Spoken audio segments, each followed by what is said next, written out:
Hello. Passionate about sustainability, energy, and climate?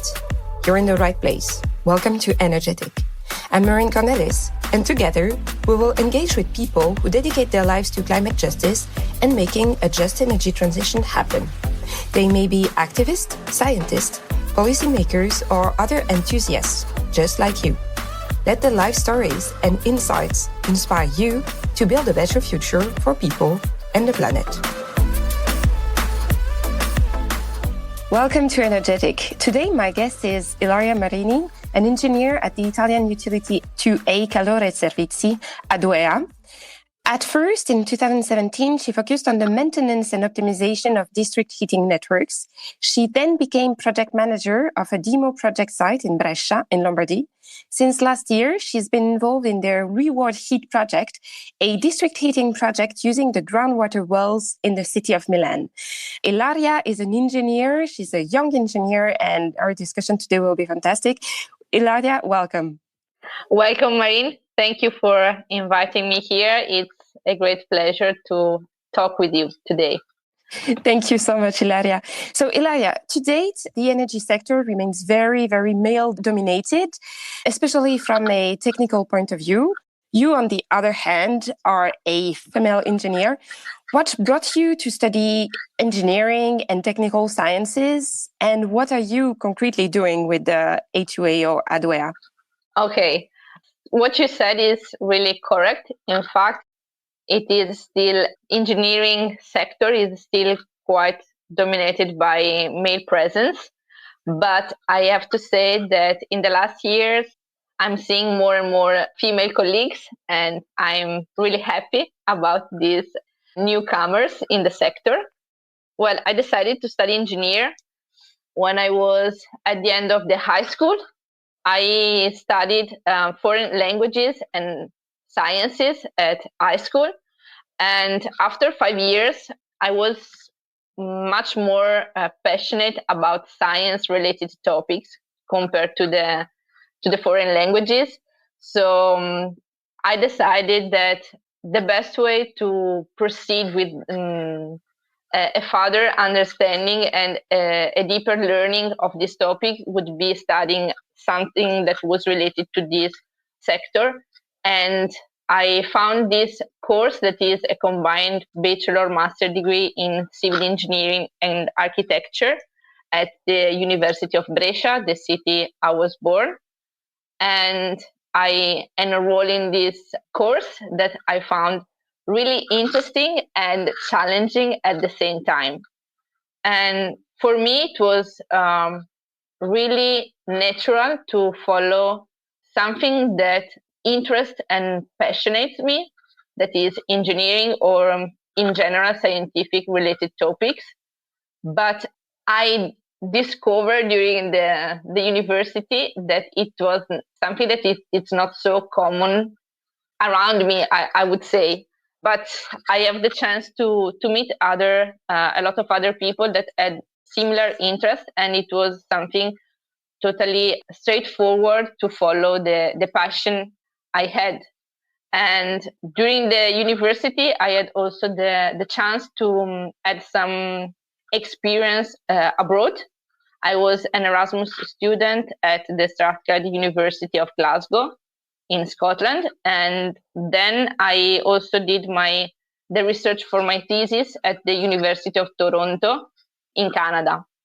And all of these experiences have taught me that I am strongly passionate about hydraulics and water management.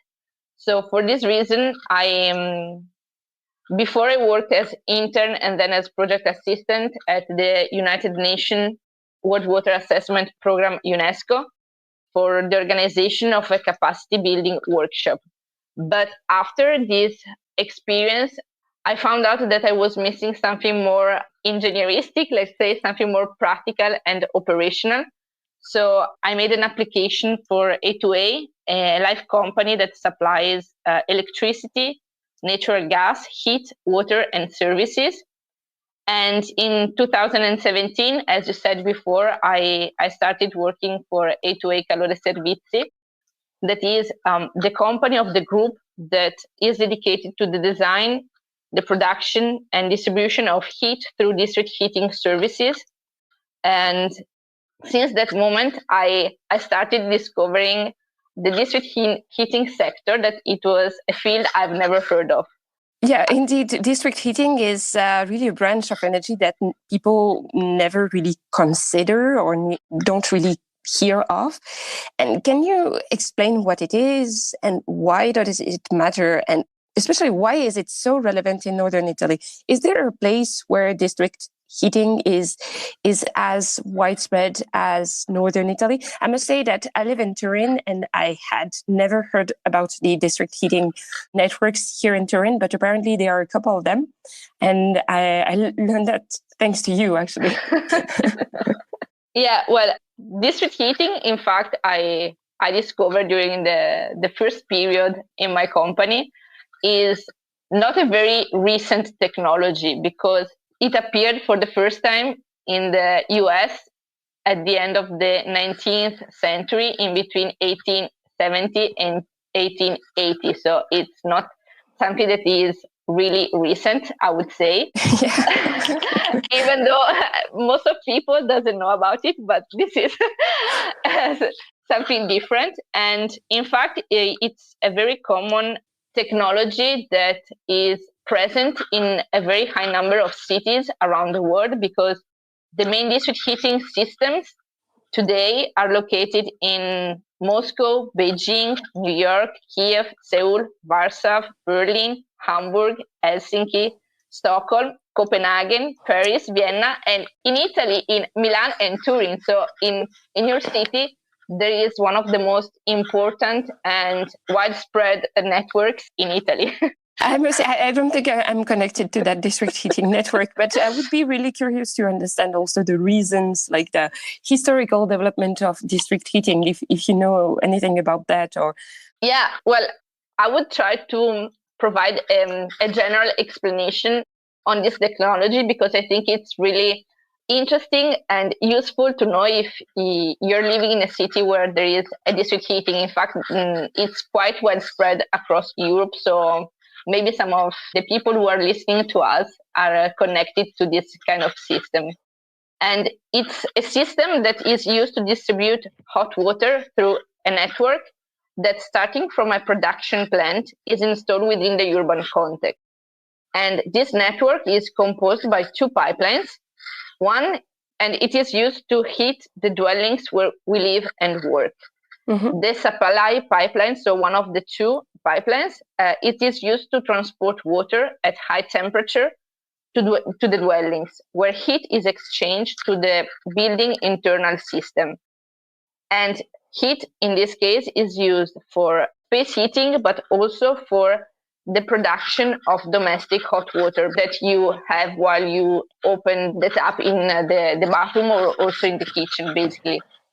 And at this point, when heat is extracted, let's say, through the heat exchanger that replaces the traditional boiler, hot water is not hot anymore. So it is transported through the return pipeline to the production plant, where it is it is warmed up again to start once more the process.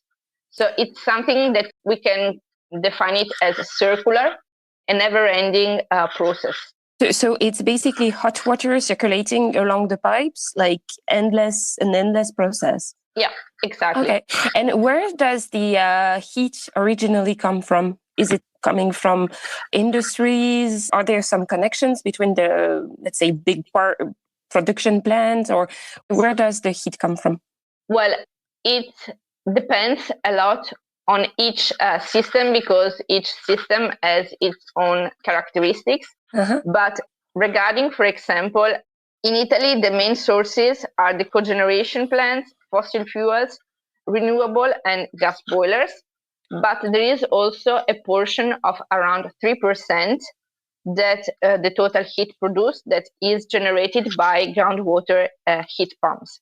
Okay. So basically, we could say to have a general idea that the most recent networks and systems have the possibility to use a wider range of heat sources, since nowadays it is possible to install the newest technology that allows the use of excess heat, and also waste heat as a source to supply heat to customers. Okay. So, for example, this is something that is really common in northern countries. That is the area where district heating is the most common system to heat the houses and the dwellings. For example, in Denmark, the district heating can cover up to 60% of the total national heat demand. So wow. It's a very quite high percentage compared to the ones of other countries in Europe. Yeah, but you mentioned heat. The thing is, you need heat only for a few months a year. The rest of the year, you actually need more cooling than heating. Is there a way to stop the process, or how does that work? Well, in fact, the heat is used not only to warm the buildings and the spaces, but it is also used to produce the hot water. And the use of hot water is all year long, so it's not only during the winter month, basically. And also we are used to mild climates, so the one that we have here in Italy. But in other countries, the period during which it is used, the heat is longer than in Italy. And also nowadays we are using the same idea also to install district cooling, that is, let's say, the cold twin of district heating. And the idea is the same, but instead of exchanging heat in the building internal system, we are exchanging cold. Okay. And this is possible in the fourth generation district heating that are a system that are developing in the last years. And within this system, it is possible to have at the same time customers that need heat, but also customers that are able to provide heat to the network. For example, we have data centers that need a lot of cooling for all the processes inside them, so they're able to provide heat to the network, and therefore this heat can be used to heat up all the dwellings. And the same idea could work also for energy centers and also for big supermarkets. So we have these situations in some projects around Northern Europe, and also some in Reward Heat. That is another project I am coordinating for my company, and it is a project that is within the frame of Horizon 2020 Research and Innovation Program. Yeah, the European funded project. Yeah, exactly. And I think that this project is really interesting because the idea is to create and install new district heating and cooling networks. And it is an experimental project, so we are proceeding with some experimentation also in labs. But the very interesting thing is that we are also testing these researches into 8 demonstration sites across Europe. So we are doing something that is quite new and challenging at the same time.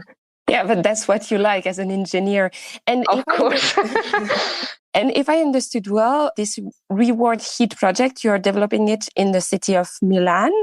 In case people who are listening to us right now don't know, the city of Milan is the economic capital of Italy. And for the last 10 to 15 years, it has been developing like a mushroom. The development of Milan is, we can say, it's quite crazy. There's a lot of skyscrapers. There are neighborhoods which used to be basically nothing, and now you have skyscrapers on it, and you should definitely visit. It's a beautiful city.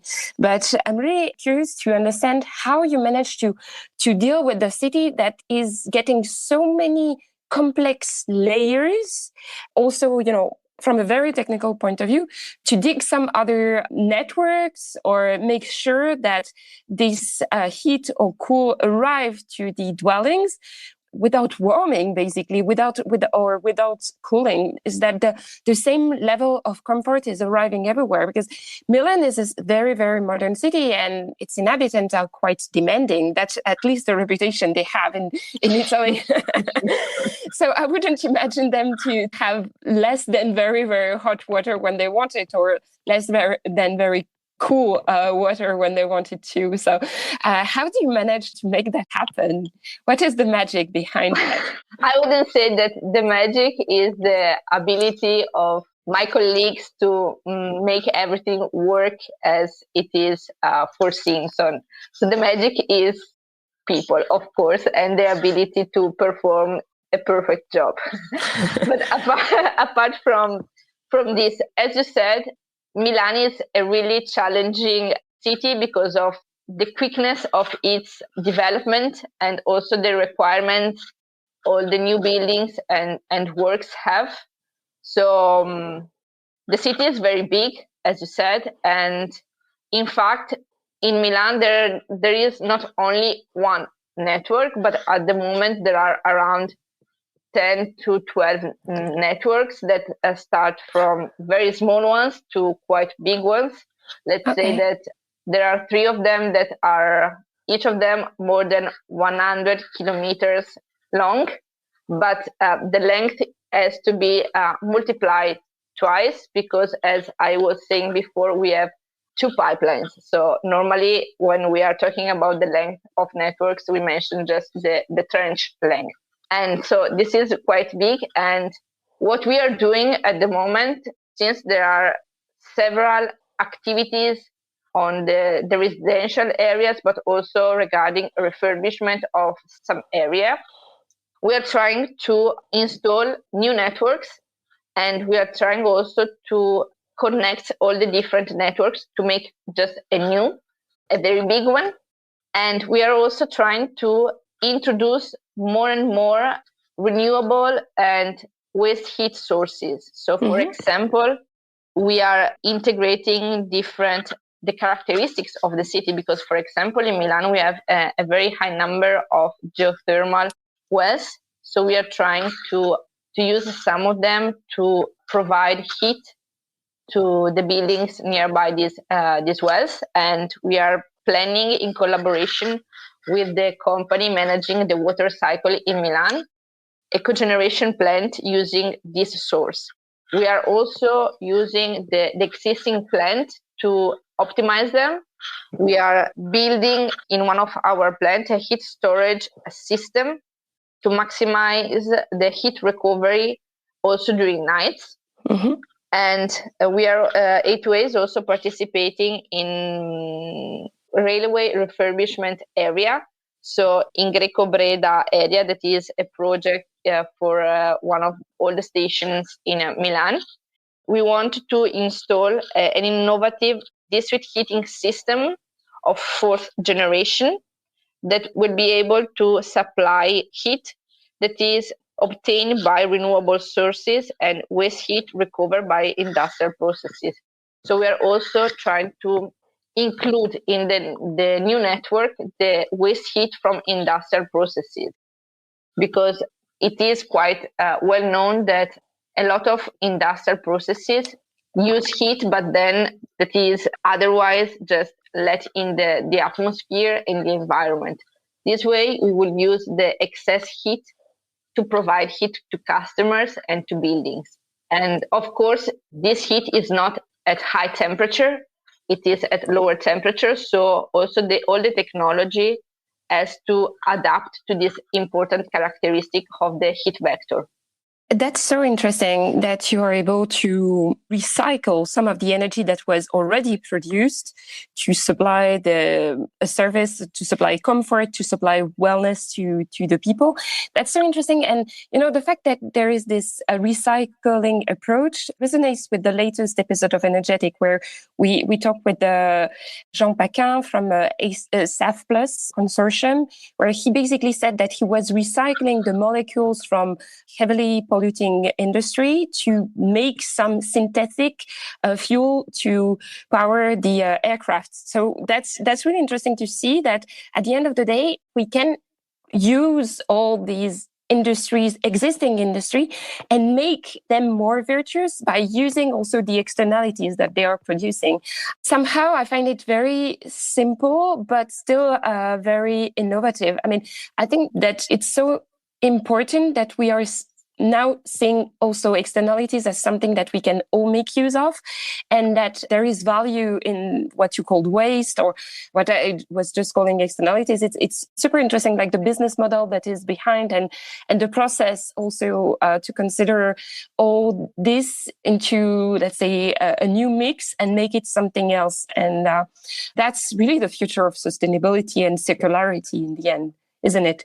Yeah, I totally agree with you, Marine. It's something that is, on one side, as you said, very simple because the idea is really straightforward. So we have something that exceeds somewhere, and this can be used to provide a comfort, a service in another sector. And this is really straightforward.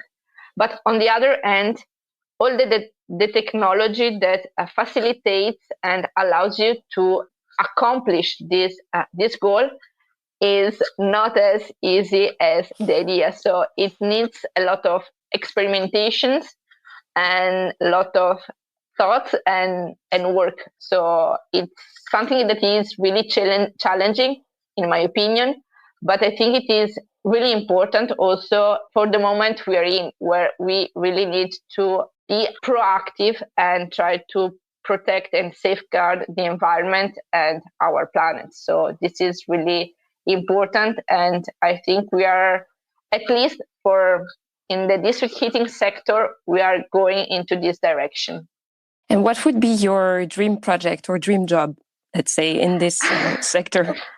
Well, I think it's not really far from what I'm doing at the moment because, as you mentioned, I am project coordinator for my company in a couple of European funded projects, and both projects want to provide a more sustainable and more green district heating in our continent, so in Europe. And I think it is really important for me because it's something that we can leave as an important value to the future generation and to all the other people that are around us. So this is really important for me, and the possibility to learn from other experiences and other best practices that we are sharing within this project, it is something that has a very big value for me. And the possibility also to share thoughts and experiences is something that is also a way to deepen your knowledge and also to grow as a person and within your profession. So it's something that really fascinates me, and also it's a challenge, an everyday challenge, I would say. And for the future, I would love to have more female colleagues. Yeah. Since most of the time, I am the only woman doing meetings or performing activities. So it's something that I am trying to promote. And for this reason, I had the possibility to participate to the GEA project, that is a project within my company. That GEA stands for Gender Equality A2A. Mm-hmm. And I am part of this project since its very beginning in 2019. Nice. And I decided to be part of this activity for the reason I was mentioning before. So the possibility to have more and more female colleagues. But I am participating also because I think that it is important to be proactive when you want to change something. Therefore, I wanted to be at least trying to be an agent of change. So I decided to be a part of this project, and I have to say that it's something really interesting, and it aims in general within my company to develop a culture of promotion and enhancement of gender diversity. So this is something that is really within my interest. And last year we became like more active and proactive, and we became agent. It's a really nice word to say as agent, because every time I imagine like 007 agent, so it's not really the same thing, but it's a funny word. And this role wants to create more awareness of unconscious bias and coaching leadership behaviors among all the colleagues in order to promote cultural change.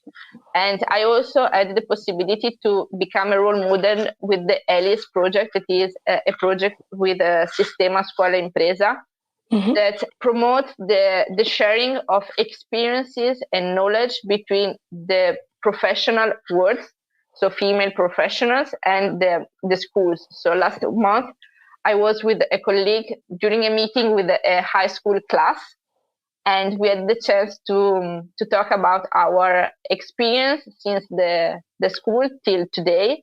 And it was something that was really interesting but challenging at the same time, because I wanted to make clear that it's, even though we are labeled as role models, everything needs to a lot of work, a lot of passion, and also we have obstacles as everyone on the way. So it is important to follow our inclinations as well as our passions. And it is important to think big. If, as I was saying, if you want to change something, it is important to be proactive and start doing something like this. Yeah. So in any field. Yeah, it's great. It's the fact that you want to be a role model, and you don't, I mean, you are already paving the way for other women to step in the engineering field, in your company as well. The fact that your company is also very proactive to that matter is something that you should be really proud of, and that should be valued at a very high level. The fact that you want to be a role model for younger women is so important too, because did you receive this kind of advice or mentorship from women when you decided to embrace career in STEMs, STEMs for engineering and technical sciences, basically, scientific studies? And did you feel that you missed something, and that's why now you want to fill this gap and be this change that you wanted to see? Be this person that was guiding the other? Is there something that you felt that you missed somehow? This is a really good question. Well, I have to say that during my academic experience, it was quite normal to female professors. So it was something that was not so uncommon to meet, and also to find some person that were really passionate about their jobs, and also highlighting the importance of proceeding and being passionate about your field of research or interest. So I have to say that I met a couple of very important and strong professors that were female and gave me a lot of advices, and I would say they were my role models within the research and academic area. But when I started working, in particular, when I had a more technical and operational activities, I realized that there were not so many female colleagues that I could imagine as role models, because most of my activities were regarding more operational performances or processes.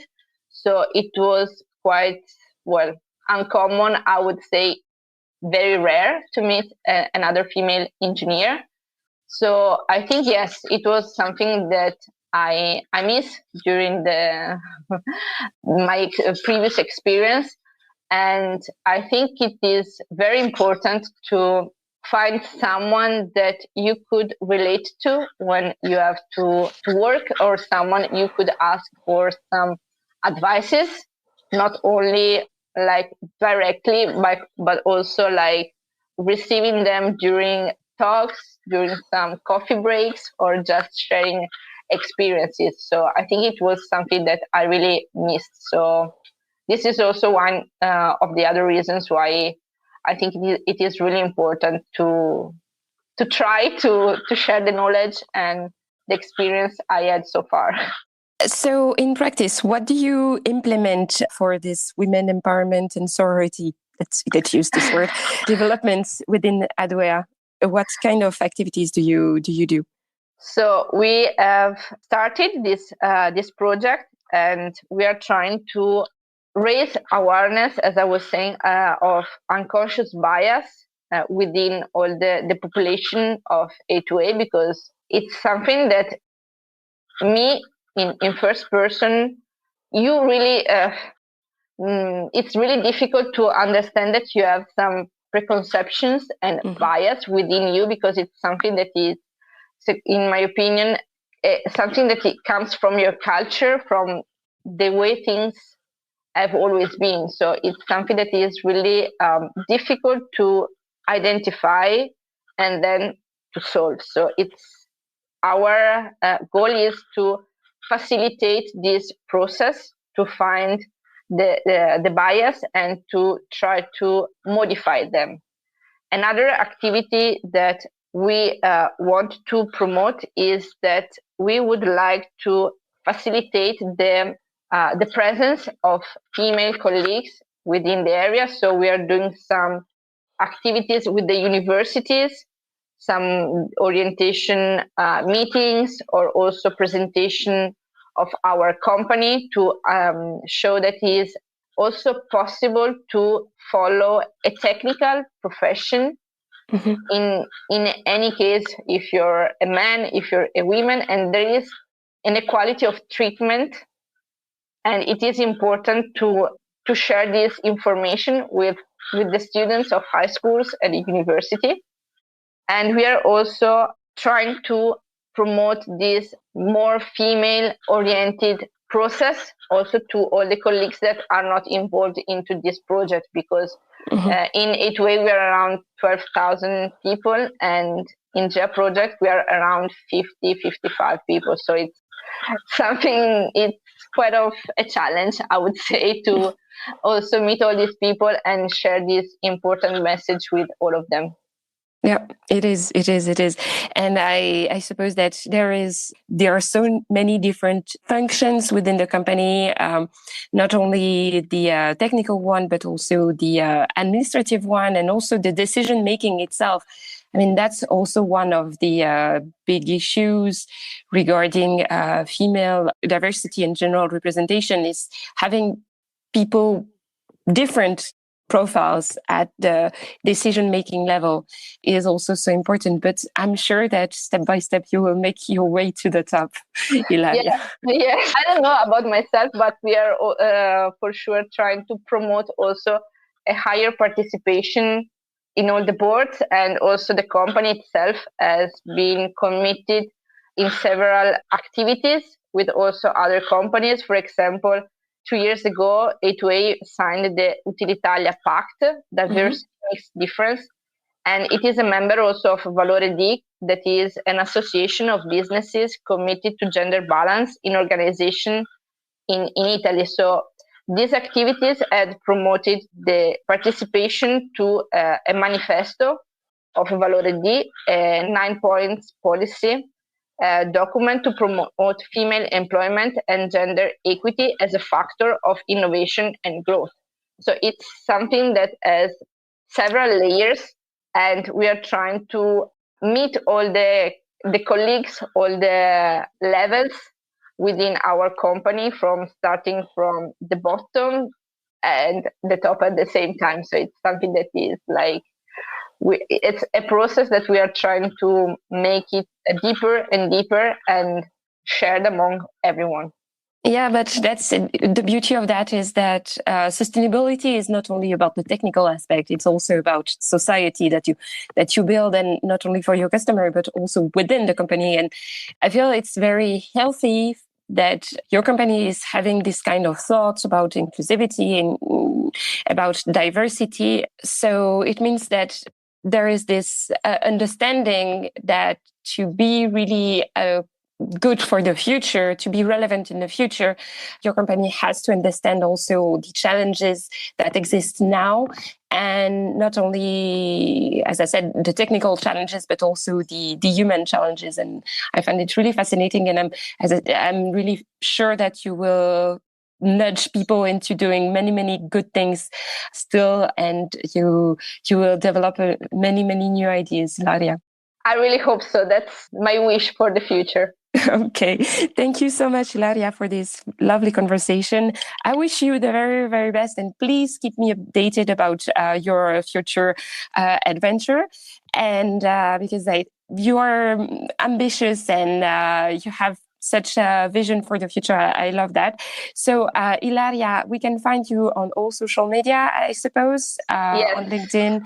Yes, perfect. And I'm sure our listener today will reach out to you for any further discussion. And it was such a pleasure to have you here today with me, Ilaria. Thank you very much, Marini. It was a great pleasure having this really interesting and positive conversation with you.